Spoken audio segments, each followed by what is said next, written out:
Good morning and welcome to MAAD News. Today we are highlighting the Chinese Lunar New Year with our cast Angel Ayala, Alondra Rennes, Max Mosqueda, and Diana Armenta. First, today we have the history, so take it away, Angel. It is said that the origin of the Chinese Lunar New Year can be traced back to the legend of the Nian. The Nian is a monster in Chinese mythology who would attack on the first day of the new year, feasting on humans and livestock. A wise old man discovered that the Nian feared the color red, loud noises, and fire.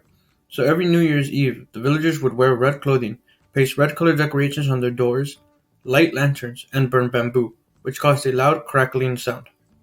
The real history of the Chinese New Year extends some 3,800 years, beginning with sacrificial ceremonies to gods and ancestors during the Zheng dynasty. The ceremonies would take place at the end or beginning of the year, and people would offer tribute to gods and ancestors as they believed they were responsible for their good fortunes. During the Zhou dynasty, the word Nian or year first emerges, prompting the ceremonies to take place during the spring in observance of the farming season's beginning. During the Han Dynasty, the date of the Chinese New Year is fixed to the first day of the first lunar month. Then, during later dynasties, celebrations would become more like social interactions and new activities would be introduced.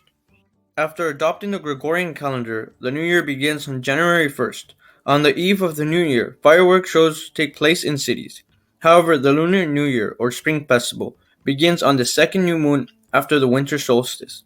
Celebrations last for 15 days. During these 2 weeks, the color red dominates the landscape. A week before the new year begins, families begin to clean their houses to get rid of the bad lucks and spirits of last year.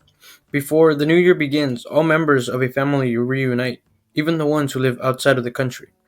During family reunions, ancestral worship rituals are common. It is customary for working adults to give red envelopes with money to young children and non-working adults. On the 5th day of the Lunar New Year, businesses often partake in setting off firecrackers. It is believed that this action will bring prosperity and good fortune to the business. On the last day of the new year, it's the Festival of Lanterns. During this day, people light all sorts of lanterns, some in the shape of a rabbit or that year's animal. Dragon dances play an important role during these celebrations, as the Chinese believe they are descendants of these mythical creatures.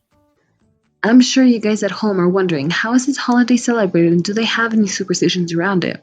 Surprisingly, Lunar New Year in China is more than just a single day. Days before New Year's Day, people clean their whole houses to avoid sweeping away the good luck that comes on the first day.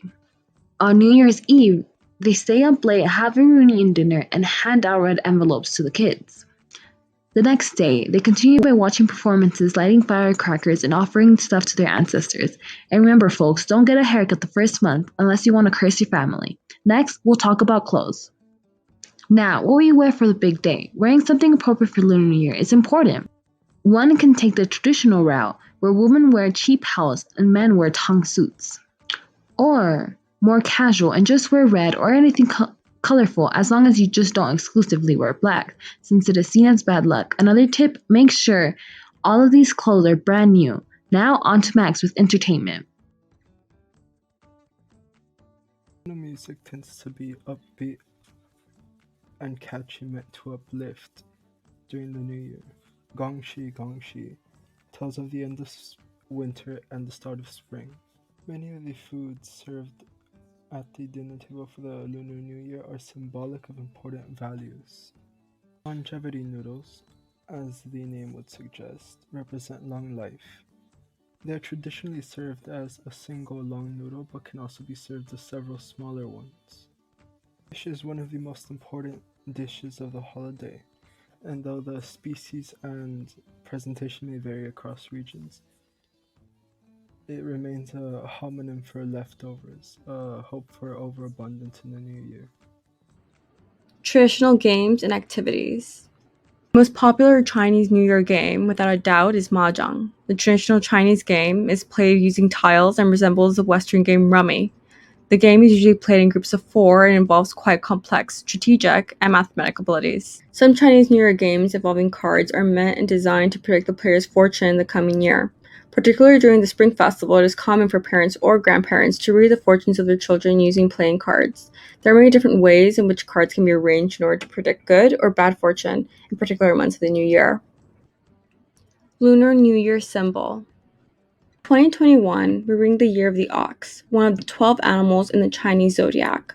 The animal designations of the zodiac follow a 12-year cycle and are always used in the same sequence, changing at the start of the new year.